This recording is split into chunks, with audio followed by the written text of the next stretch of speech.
I'm Sarah Burke, and this is the Women in Media podcast. On the show today, a friend of Women in Media Network. She has appeared on several network podcasts. She's the executive director of the London Abused Women's Centre. I'd like to welcome Jennifer Dunn to the show today. How are you feeling coming out of the weekend when just on Thursday, July 24th, Ontario Superior Court Justice Maria Garcia acquitted 5 former players from Canada's 2018 World Junior Hockey team? Michael McLeod, we're going to say all their names, Carter Hart, Alex Formanton, Dylan Dubé, and Cal Foote, of sexual assault charges related to a hotel room incident that happened in the city where you work, London, Ontario.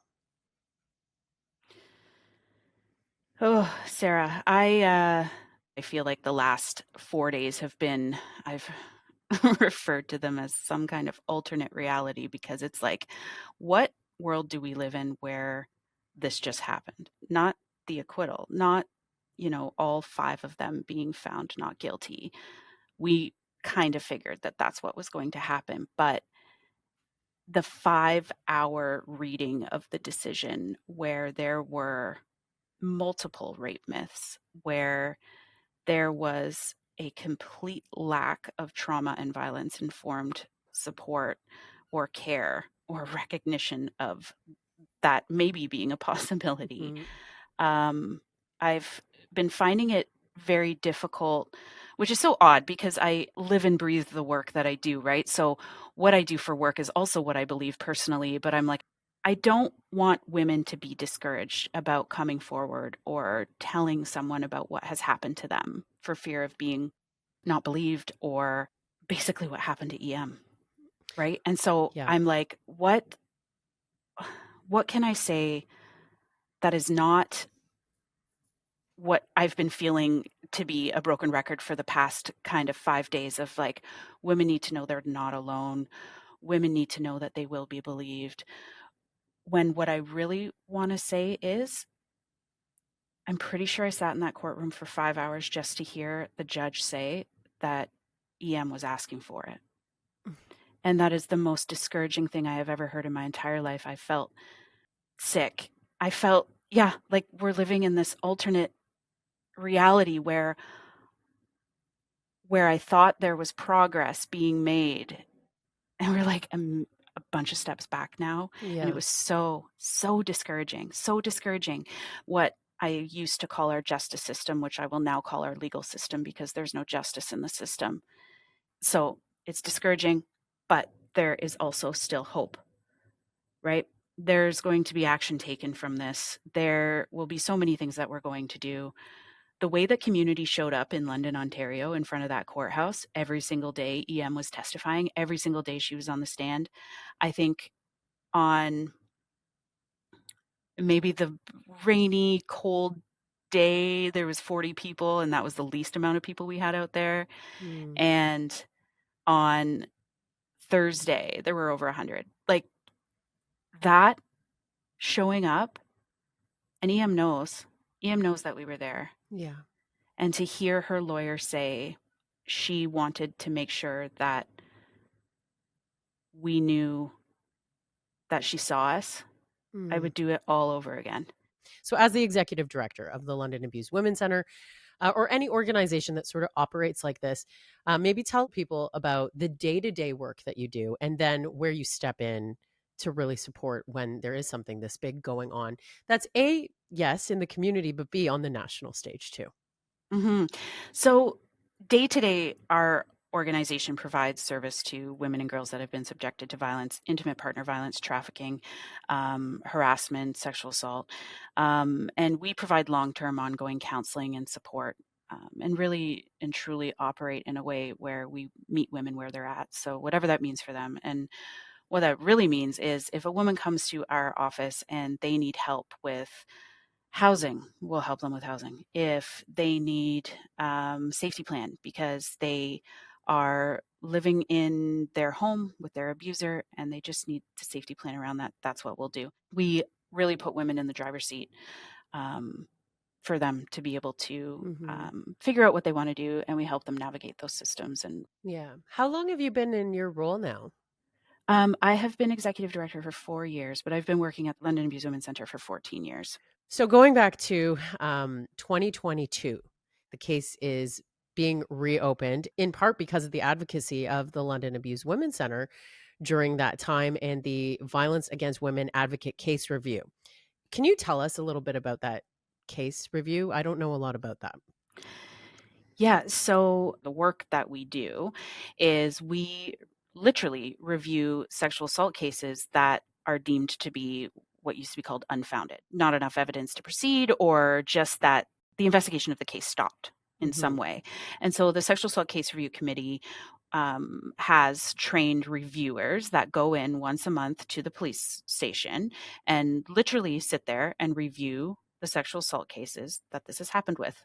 And so our team, which consists of others in the community as well, so there's our organization and a handful of others as well, literally take notes on these cases and say what could have been done better or what was done really, really well. And then that feedback is provided to the head of the unit, and it's reported back to the police board. And as you could probably imagine, there's a lot of cases that come through. So they're not reviewing it the next day. Like there could be months and months and months, a gap of time in between when Yes. it's done and reviewed. Some of what we had to kind of navigate was that this case didn't actually hit the case review committee because Oh. it happened to be during that time where nobody was reviewing cases because it was the pandemic. So they would have been toward the end of 2019 at this point, and that initial investigation. So we've been involved, and we're still involved in the sexual assault case review committee. A big part of it, actually, ANOVA, which is the shelter here in London, and the London Abused Women's Centre, we are co-chairs of this committee and actively work toward making sure Mhm. that this work continues to happen. It'll be interesting to see what the police decide to do moving forward because they did reopen the case. The case led to charges. It went through the criminal justice system. I Mhm. don't know where that's going to land moving forward, and if there will be an opportunity to review the original case. So in 2020, we found out about the Hockey Canada side of things and the civil suit the same way that everybody else did. The Um, National Equity Fund and using that mhm. money to, like, settle the misconduct allegations. Yeah, yeah. And so we were obviously involved in the way of advocating, Yeah. navigating what that meant on the ground here, Mhm. in the sense of like increased in calls for support. Whenever there's something in the media about, um, a topic like this, we typically see increased calls for support, or the clients that we're Yeah. providing service to right now will need some additional support, which is completely understandable. And that was on the tails of we had I remember I had written an op-ed about Logan Mayu, who played for the London Knights, and he was charged with non-consensual image sharing over in Europe, Oh, and was yes. in trouble for that. And so we were kind of digging a little bit into hockey culture at that point. I mean, obviously knowing or Mhm. having an idea of what might be going on in hockey culture. And at that point, I had learned that the NHL was the only professional sports organization that did not have a specific policy around intimate partner violence or sexual assault. The NBA, the MLB, NFL, All the they majors. all have them. NHL does, from what I understand, still does not. Um, Crazy, even after yeah, this case. yeah, and so I hope that's something that they would maybe consider. I mean, now would be Now would be the a good best time. time to do it, like, and not that that's going to be the be all and end all to have a policy on how to handle it, but it would then result in maybe some uniform decision making around what they're going to do when something like this happens, because inevitably Yeah. it's going to happen. And really, there's always like three different points focusing on things like legislation, funding, and education. So we need proper legislation. It goes hand in hand. Like when that Hockey Canada investigation happened, there was the Heritage Committee at the House of Commons did a whole review on Hockey Canada, a study on Hockey Canada, and there was a report that came out of that. So we need to be looking at what that looks like from a legislative standpoint, right? Not only for hockey and sport in itself, but for even when you think about the court system and how judges are trained on the nuances of intimate partner violence, sexual assault, that sort of That thing. I'm going to want to zero in on in a few minutes. Okay. And then when you're looking at funding, so we need to have enough funding for organizations not only like ours, but those that also engage men and boys. That requires money, and both legislation and funding go hand in hand. And then the education piece is absolutely huge. And so we have been, for a number of years, been yearly providing training for the London Knights team, for example. Mm-hmm. We have been providing training in school boards and just different age groups, different types of sectors in the community, which is fine. But, an hour of training here and there is definitely not enough. It needs to be a much bigger approach to education prevention. And we need to do better. Yeah. So the woman at the center of this case, known as EM, I think, especially after reading your post that you put on Instagram, and I'll share a link to it in the show notes if you want to read Jen's sort of debrief.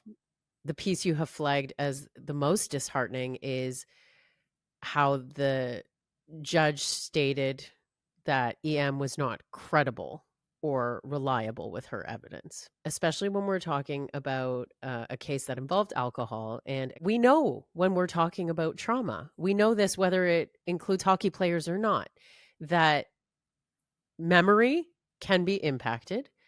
And what about like fear, right? How does, as you're reliving this, how long? 7 years from start to finish? Yeah, 7 years of that. But then on top of that, having to stand trial. How many days was she standing trial? 3 months in total, and she was on the stand for 9 days. I'm trying to put myself in, first in the shoes of a 20-year-old woman. I almost would have talked myself out of it, I think. Of course, there's gaps in memory, and of course, trauma plays a role in it. Talk about the credibility and reliability of the victim and what she's had to go through. Yeah, having a trauma-informed approach to how we're even looking at this, because here's the thing. I'm just going to take a step back here. All 5 of these men were not guilty, but that doesn't actually mean that nothing happened, right? Like, they're not innocent. There was not enough evidence to suggest that they were guilty. And this is the really unfortunate piece in our system, is that the woman is left to testify what has happened to them. So for me, the credibility and the reliability piece, there were so many different pieces that the judge chose to focus in on to suggest that she was not credible or reliable. A couple of them were around how she had motive to fabricate, around how she had a tendency to blame others, around how she would say things like, "I feel," in her response to the defense lawyers, as opposed to just a straight yes or no answer. About how the judge said that EM went great lengths to prove how drunk she was. That she did not show any obvious signs of impairment on any of the videos that were called into evidence because she was able to walk and talk. And that one of the consent videos, which I don't like calling them that. No, there's no consent here. There's no yeah, consent. did not show fear. Me being in the role that I'm in, sitting in that courthouse listening to that, that was the hardest part, I'm sure, for her, EM, and for us, because the court was trying to create this perfect victim. So she wasn't doing this, she wasn't doing that. She, was able to walk in her shoes. She, wasn't showing fear. I'm using air quotes. Yeah. So surely she must have been asking for it. She must have been. How many cases, like outside of a hockey culture, just regular cases of abuse? How many times is the victim trying to appease the perpetrator to escape or to, you know what I mean? Or to avoid something else? Exactly. So there was no consideration for that even being part of what was going on here, even though EM for herself during her testimony said she was shocked, that other men came into the room. She was crying at some points. She attempted to leave, but they would put their arm around her and ask her to come back in. EM was on a sheet on the floor in a hotel room, which was not very large, with like 10 guys in there. To me, yes, there's no evidence to suggest any of them were going to be physically violent based on what we know. But they don't, completely unknown to each other. So how was she supposed to know that if she said no or she tried to leave, that nothing was going to happen? And so that's where there's a complete lack of being trauma informed. And also, as part of the court case, there was no expert witness called. There was no expert witness called on trauma and what trauma does to your brain. And that happened because there was a case before this one that suggested calling an expert witness for trauma is not necessary in sexual assault cases. Now, I'm saying that so casually to you, Sarah, but that's like the gist of it. Like it's not necessary. The judges should know enough to be able to make the call on those pieces. Well, that's complete nonsense. There's a couple of reasons why I think that's nonsense. Number one, because judges are not mandated to do sexual assault training. Any judge in 2021 or any new judge from the point of 2021 is mandated to do this certain training as it relates to sexual assault. Okay. Any judge before 2021, it's optional. Explain how an expert shouldn't be called if a training on the topic is optional and a lot of, like, the judges can choose to take it or not take it. That to me is complete nonsense. Also in our system, the way that it works is it's whatever judge is available to do the case. So they're not calling a judge who maybe might have expertise in sexual assault or whatever the topic is. It's whatever judge is available and it fits their schedule kind of thing, which I think is the wrong way to do it as well. I think we should have someone who is an expert in handling those types of cases. The same way that the accused in this case got to hire lawyers that were experts in handling those cases. You look up the resume of Megan Savard, who was Carter Hart's lawyer. She's no stranger to handling sexual assault cases in the courtroom at a very high level. And so there's a lot of work that needs to be done on that front. It is crazy to think that calling an expert wouldn't have helped support the lack of that knowledge in, the judge. Okay. So you referenced rape myth earlier in this conversation and just how almost everyone in the book kind of came out in this trial. So talk about that, because even that is probably something that the judge could have had better training to support, right? Oh, absolutely. On multiple occasions when EM was being cross-examined by the defense lawyers, questions were posed to her like, well, if you knew the bouncer at the bar, why didn't you get help to leave at that point? And for me, I'm like, well, it was easy. She was interested in the men that she was with, and that's it, right? Yeah. Why would she? She was fine at that point in time, right? Yeah. There was one point where the defense had put up or put into evidence a picture of her with her friends. And that defense lawyer asked EM to go through the photo and verbally say what each of her friends was wearing. Why?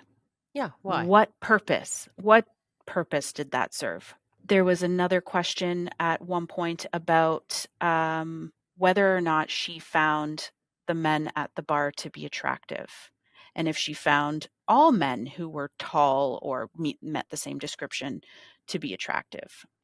So then you move into, it continues on to when she was actually in the hotel room. What she was doing in that moment, allegedly doing in that moment, the judge said was not consent, but it showed an interest. And to me, that sentence doesn't even make any sense. because in the absence of a yes, there's no consent, period. It literally doesn't mean yes, Mm-hmm. ever, ever. And so I think, I was watching this interview somewhere else. I can't remember exactly where it was from. And there was a woman being interviewed, and she said she was talking about the whole idea of no means no. And that's how that's like completely outdated now. And it's actually yes means yes, because you have to say yes to agree to something, and that's the bottom line. So Yeah. what she was wearing, what her friends were wearing, whether or not she agreed to go back to the hotel with Michael McLeod, she was naked, she chose to leave, she chose not to leave, she was drinking or not drinking, literally none of that matters. This no means no thing. I remember, growing up, this is what we would hear in the education system, right? Like in public school. But you're so right that it should never have been no means no. You're Yes, right. right? Like, and this is how we've Yeah, been conditioned. It shouldn't ever be at the point where it crosses a certain line and that's where we're holding our hand up and saying no. It should be yes before you even proceed. absolutely. A friend that I was talking to, she said what was, I'm going to call it, I'm going to suggest that what she said was profound, because I was like, oh my God, the words that just came out of your mouth were amazing. Like she said, this whole court case just completely disregards the fact that women are conditioned from birth to appease, to please, to agree with men. Mhm. And anything that we do that could suggest that, whether it's a man is not good enough or they're wrong or whatever, automatically puts fear into a woman's mind. And the value of, her interest, I'm using air quotes now, compared to, in that group chat, what was going on. Hmm. First of all, to even get those other guys into the room. And then secondly, what occurred after. Why were these guys prepared and Yeah. prompted the video of trying to paint consent? Yeah. So there are so many things here. So There's a lot to oh, unpack. there's so many things. Um, a consent video after the fact means nothing. That is not something that you can't get consent after. Mhm. That's not how that works. Um, there was another thing that happened at Carter Hart, when he was on the stand. His response to the consent video was like, well, yeah, because all the hockey guys are doing it. It's a well-known thing. It's a well-known thing. You make Yep. sure that you get consent. And guess what? If it's on video, then that's that's better. Like, it's so silly. So the judge had referenced the one consent video from maybe midpoint in the evening, I guess, or in the early morning, and had said because she didn't know that it was being taken, that it was a really good kind of like, she's obviously, this is not the right language, I'm just talking Mhm. this way. It was a good snapshot of what the mood was like in the room. And so she was smiling. Mhm. So she couldn't have been fearful. That's nonsense. Why wouldn't you be doing what you had to do to get through what you had to get through? Mhm. And EM often described, feeling like she had left her body, feeling like she was just doing what she had to do to get through it. And none of that was credible. None of that was reliable. But for example, in the group chat afterwards, which there's a piece there where that couldn't all be part of evidence or couldn't all Mhm. be part of the case, which Yeah. I'm hoping might be a piece where the Crown can pull to appeal. But um, why did they all need to talk about it afterwards? Yeah, because they knew they did something wrong. The judge was suggesting that they just all needed to make sure that they were supporting each other and they were, on the same page. But she painted a bit of a different picture, on the same page in the sense of doing the right thing, not on the same page in the sense of getting their story straight. And Yeah. so to me, I'm like, and based on the work that we do, I'm like, it's very obvious that they were getting their story straight, right? Oh, yeah. And the fact that Michael McLeod sent the text asking if anybody wanted to come for a three-way quick or something like that, whatever his words were, like, that is not okay. She said she didn't know about that. She said when men started showing up, she was shocked. Mhm. And that, her saying those words held less weight than anything else. And it's still, as I'm trying to process everything that that judge read over her 5-hour decision reading. Yeah. This is why sometimes I'm like, are we living in some kind of alternate reality where like this courtroom is like not in the real world, right? It's interesting that you said at the beginning of the conversation, you guys did not expect EM to win this case. No, no. And isn't that the saddest part? Yeah, it is. But I think we have enough evidence to suggest that that's how it's going to be. The There's system, yeah. such a high bar that the Crown has to meet, right? Yeah. To prove, that what happened. We knew, just Mhm. based it on statistics and what we know to be true, that not all of them were going to be found guilty. Yeah. I think we were so hopeful for a couple of them to be found guilty based on what we Or at least knew. the initiator Yeah. on who's responsible for all those guys ending up in that room, like, at the very least. But what he was charged with, he could only be found guilty of if the others were found guilty of their charges. So I know at the beginning of this interview, what you were saying you were most concerned about is the support to women, to victims, to survivors out there who might be feeling hopeless after the verdict of this case. What is important for moments like this in the community? So this case, it was very big very quickly. So when news broke about Hockey Canada and the payout and all of that, Yeah. I'm not kidding you, Sarah. That day alone, I went in 2022, had 11 media calls in one single day to our organization, our tiny organization here in London, Ontario. Of how many people? 17 people work here, 11 media calls to give comment on what this meant.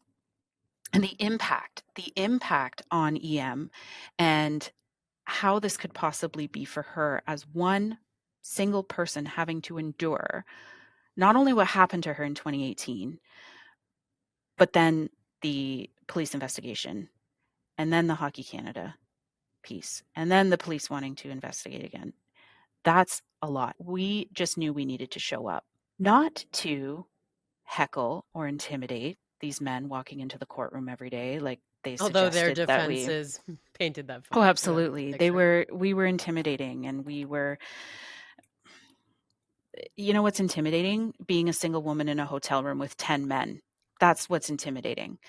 Not a group of, community members, advocates, women at the front of the courthouse holding signs that say believe survivors. That is not like you are walking into the courthouse with a team of people. You're going to be okay.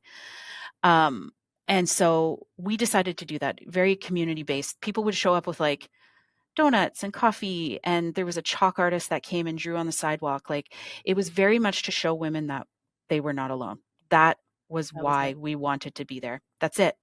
It turned into this. We were out there so many mornings, every single day that she was on the stand, and then on the very very last day, verdict day, it was bigger. And then we had a rally after the verdict came in as well.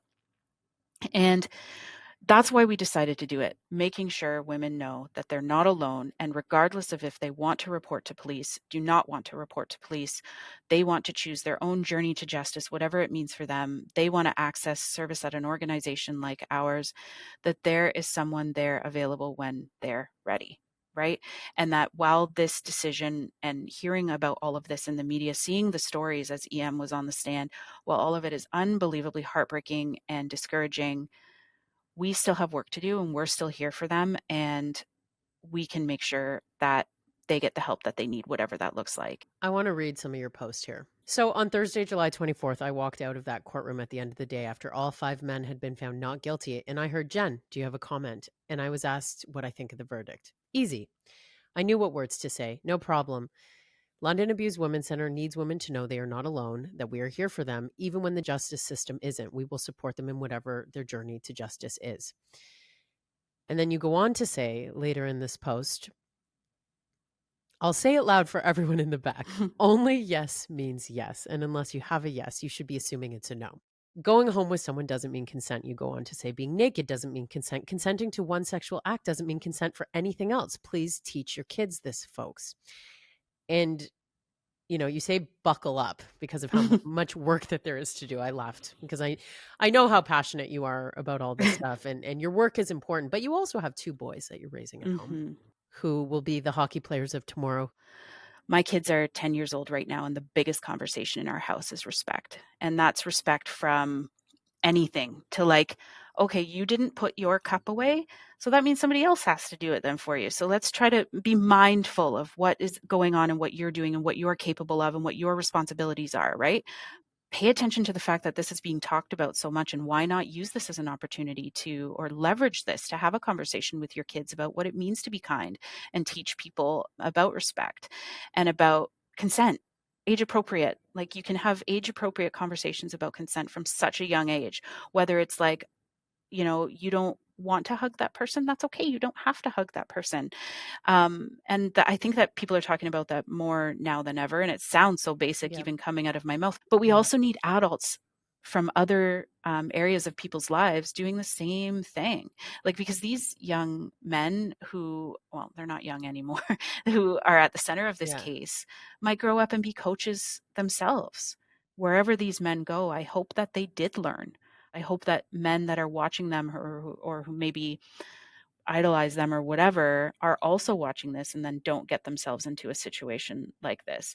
And think about the impacts of the person on the other side of what's going on, and in this case, EM.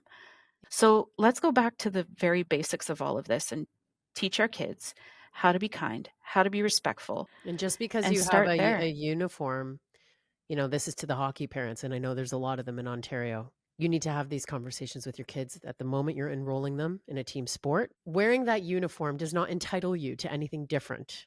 On the topic too of like speaking up, I also wonder how differently this case could have gone if one of those players in that room, just one of them, stopped everything from happening. So if she went to the bathroom, why not check on her and be like, hey, I'll let them know, I'll tell them that we did whatever, and you take off. Take off. Let me know if you need anything.